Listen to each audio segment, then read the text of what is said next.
Class ভাইবসের আরেকটি ক্লাসে তোমাদের স্বাগতম। আজকে আমরা করব নাম্বার সিস্টেমের কনভার্সন। আমরা প্রথমে যেসব নাম্বার সিস্টেম পজিশনাল সংখ্যা পদ্ধতি পাইছি সেগুলো থেকে আমরা একটু করসপন্ডিং মানগুলো আমরা দেখি। যদি 0, বাইনারিতেও 0, অক্টালেও 0, হেক্সাডেসিমালেও 0, কেন 0? এই অঙ্কটা আসলে সব সংখ্যা পদ্ধতিতেই পাই, এই জন্য একইভাবে আমরা রিপ্রেজেন্ট করতে পারি। তারপরে আসে 1 1 1 1, এটাও সব সংখ্যা পদ্ধতিতে 1 ইউজ করা হয়, সেই জন্য একইভাবে আমরা রিপ্রেজেন্ট করতে পারলাম। তারপরে যদি আসি 2 এর ক্ষেত্রে, দেখো একটু চেঞ্জ। এই যে বাইনারিতে এসে পাচ্ছি 1 0, কেন 1 0? এখানে আমরা কিন্তু এই যে বাইনারিতে ইউনিক সাইন দুইটা 0 এবং 1, তো এই দুইটা সাইন দিয়ে আমাদের যে কোনো সংখ্যাকে রিপ্রেজেন্ট করতে হবে। তো এই জন্য আমরা এখানে পাইছি 1 0। এটার একটা ট্রিক্স আছে, এটা আমরা রেজিস্টারের মাধ্যমে এটা প্রকাশ করার জন্য, মানে নিজেরা যদি তাড়াতাড়ি একটা কনভার্সনের কথা চিন্তা করি, ছোট ছোট নাম্বারগুলো, সেক্ষেত্রে যদি এটা একটা 4 বিট রেজিস্টার চিন্তা করো, এখানে 1 2 4 8, জিরোর জন্য আমরা পাবো সবগুলা জিরো।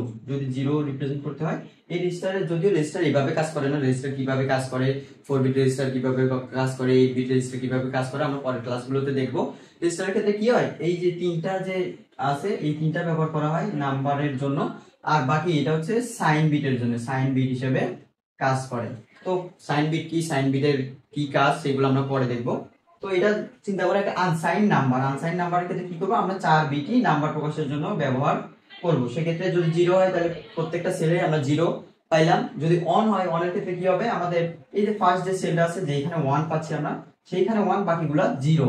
তারপরে আবার যদি 2 এর কথা চিন্তা করো, 2 আছে কোথায়, এই সেকেন্ড সেল এইটাতে আছে 2, তো এই 2 এর জায়গায় আমরা দিব 1, বাকি সবগুলো করে দিব 0। তারপরে 3 আমরা কিভাবে পাই, দেখো 2 আর 1 আমরা পাইলে যোগ করলে হয় হচ্ছে 3। তো সেক্ষেত্রে আমরা কি করব, ফার্স্ট সেল এবং সেকেন্ড সেল এই দুটাতে 1 1 করে দেব। এইভাবে তোমরা ছোট ছোট যে নাম্বারগুলো আছে, সংখ্যাগুলো আছে, এইভাবে প্রকাশ করে কনভার্সন করতে পারো আর কি, সময় খুবই কম লাগে। তো তারপরে আমরা আসি, কিছু চেঞ্জ আছে আমাদের ক্ষেত্রে হচ্ছে গিয়া এই যে হেক্সাডেসিমালের ক্ষেত্রে দেখবা কি, এই যে 10 এর পর থেকে 10 থেকে শুরু করে A B C D E F এই পর্যন্ত হচ্ছে গিয়া এই অ্যালফাবেট গুলা দিয়ে প্রকাশ করা হয় সংখ্যা পদ্ধতিতে। তো এইভাবে আমরা যদি চিন্তা করি, তো এই করসপন্ডিং নাম্বারগুলো আমরা দেখলাম। তারপরে আমরা এখন যদি যাই কনভার্সন, আসলে কনভার্সন কেন দরকার, তোমরা আমরা এই যে বিভিন্ন ইলেকট্রনিক ডিভাইস ল্যাপটপ ইউজ করি, সেগুলো কিন্তু বাইনারি নাম্বার ছাড়া আর কিছু বোঝে না। তুমি কম্পিউটারকে বাইনারি স্ট্রিম ছাড়া ও আর কিছু বুঝে না। তুমি যে কোনো ইনপুটই দাও, কোনো নাম্বার, কোনো অপারেশনের জন্য তুমি যে কোনো নাম্বার, তুমি যে অ্যালগরিদমিক অপারেশন গুলো আছে সেই জন্য যদি ইনপুট দাও, আলফাবেট ইনপুট দাও, যে কোনো ইনপুট দাও, সেটা আগে এনকোডিং এর মাধ্যমে একটা বাইনারি স্ট্রিমে রূপান্তর হয়, তারপরে হচ্ছে অপারেশনটা হয়, তারপরে আবার ডিকোড হয়ে আমাদের কাছে যে বোধগম্য যে ফরম্যাট আছে সেই ফরম্যাটে আমরা আবার দেখতে পারি। এই জন্য কনভার্সন খুবই গুরুত্বপূর্ণ। আর আমাদের আরো জানার দরকার কোন নাম্বার সিস্টেম আমরা কোথায় কোথায় ইউজ করি। ডেসিমাল আমরা মনে করো দৈনন্দিন যে হিসাব নিকেশ আছে সেই সব ক্ষেত্রে আমরা ইউজ করতে পারি। তারপরে বাইনারি তো বললাম, বর্তমান যে আধুনিক কম্পিউটার বলো, ইলেকট্রনিক ডিভাইস গুলো বলো, বাইনারি ছাড়া আর কোনো ওয়ে নাই। কেন ওয়ে নাই, কম্পিউটার ডিজাইনে কেন বাইনারি সিস্টেম ইউজ করা হয় সেগুলো আমরা পরবর্তীতে দেখব। তারপরে অক্টাল এবং হেক্সাডেসিমাল কি, বাইনারি সংক্ষিপ্ত রূপ হিসেবে ব্যবহার করা হয়। তুমি কম্পিউটারের যে অপারেশন গুলো আছে বিভিন্ন, সেগুলো কথা যদি চিন্তা করো, কম্পিউটারে কিন্তু সব ডেটা থাকে হচ্ছে কি একটা মেমোরি অ্যাড্রেসে থাকে। তো একটা ডেটাকে যখন কল করা হয় কোনো অপারেশনের জন্য, তখন হচ্ছে কি মেমোরি অ্যাড্রেস দিয়ে কল করা, সেই মেমোরি অ্যাড্রেসটা থাকে হেক্সাডেসিমালে। তারপরেও হেক্সাডেসিমাল আরো ব্যবহার আছে, তোমার ক্যাসকেডিং স্টাইল শিটস, সিএসএস এ বর্তমানে যে কালার কোড ইউজ করা হয় সেটা, সেক্ষেত্রেও কিন্তু হেক্সাডেসিমালের ব্যবহার আছে। এই ব্যবহারগুলো তোমরা এমসিকিউ এর জন্য মনে রাখতে পারো। এখন আমরা দেখব কতভাবে কনভার্সন সম্ভব, এই নাম্বার সিস্টেমগুলোর মধ্যে কতভাবে কনভার্সন সম্ভব। আমরা প্রথমে বাইনারি, ডেসিমাল থেকে বাইনারিতে যাইতে পারি, ডেসিমাল থেকে অক্টালে যাইতে পারি, ডেসিমাল থেকে হেক্সাডেসিমালে যাইতে পারি, আবার বাইনারি থেকে ডেসিমাল, অক্টাল থেকে ডেসিমাল, হেক্সাডেসিমাল থেকে ডেসিমাল, এইভাবে আমরা কনভার্সন গুলো করতে পারি। তারপরে এদের নিজেদের মধ্যে কনভার্সন হইতে পারে, সেগুলো আমরা দেখবো ধীরে ধীরে। আজকে আমরা দেখবো বাইনারি থেকে ডেসিমাল, অক্টাল থেকে ডেসিমাল, হেক্সাডেসিমাল থেকে ডেসিমাল, মানে যে কোনো নাম্বার সিস্টেম থেকে আমরা ডেসিমালে কিভাবে কনভার্ট করব কোনো নাম্বার, সেটা দেখবো আমরা আজকে। এটার জন্য একটা কমন একটা জেনারেল ফরম্যাট আছে, সেটা আমরা দেখবো এখন। এটা একটা নাম্বার 63384 তো এটা যে এই অংশটাকে বলা হয় পূর্ণাংশ, এই অংশটাকে বলা হয় ভগ্নাংশ, আর এই যে পয়েন্টটা এটাকে বলা হয় রেডিক্স পয়েন্ট। তো এই সংখ্যাটার প্রত্যেকটা কিন্তু একটা স্থানীয় মান আছে, যেহেতু আমরা এটা পজিশনাল সংখ্যা পদ্ধতিরই কোনো সংখ্যা, সেক্ষেত্রে এইখানে যদি চিন্তা করো এটার হবে n-3 n-2 n ইনভার্স 1, আর এইখান থেকে শুরু হবে n0 n1 n2, এভাবে স্থানীয় মানগুলো আমরা পাবো। আর এনটা কি, এনটা হচ্ছে যে সংখ্যা পদ্ধতির সংখ্যা, সেই সংখ্যা পদ্ধতির বেস নাম্বার। তো আমরা এখন কোন বাইনারি নাম্বারকে আমরা দশমিকে রূপান্তর করতে চাই, যদি লেটস সে 1001, এটা একটা বাইনারি সংখ্যা মনে করো। তো এই বাইনারি সংখ্যাকে আমরা যদি ডেসিমালে কনভার্ট করতে চাই, সেক্ষেত্রে আমাদের কি করতে হবে, দেখো এখানে কয়টা সংখ্যা আছে, 4টা। এটা যেহেতু বাইনারি একটা পজিশনাল সংখ্যা পদ্ধতির সংখ্যা, সেক্ষেত্রে এটারও কিন্তু একটা থাকবে, স্থানীয় মান থাকবে। তো আমরা চিন্তা করি তোমার এই যে 1 into n to the power 3 যোগ 0 into n to the power 2 যোগ 0 into n to the power 1 যোগ 1 ইন্টু n টু দি পাওয়ার 0। এই যে এইখানে যে আমরা ফরম্যাটটা পেলাম, এটাই জেনারেল ফরম্যাট।